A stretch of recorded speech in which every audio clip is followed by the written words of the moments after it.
Joseph has finally revealed himself to his brothers, and now Jacob and the entire family have come down to Egypt to escape the famine in Canaan. With the agreement of Pharaoh, Joseph settles his family in Goshen, an area with grazing land, away from the main populace of Egypt.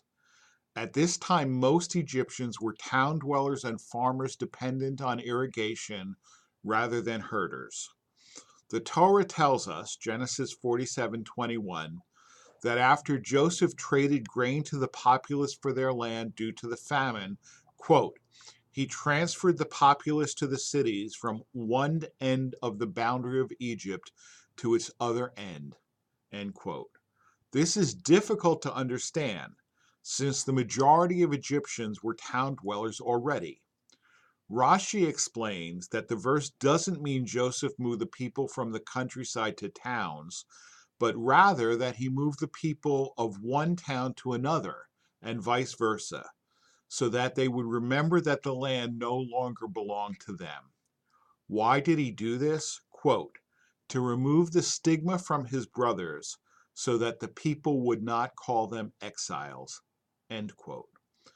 While the contemporary reader would likely be troubled by Joseph upending the lives of average Egyptians so that they would see themselves in the same boat as the newly arrived Hebrews, the overall point that Rashi makes has contemporary significance.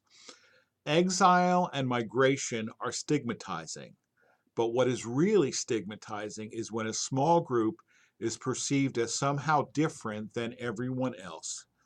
The events described in this parasha took place over 3,500 years ago, and Rashi's explanation was written a little over 900 years ago, but they have contemporary relevance.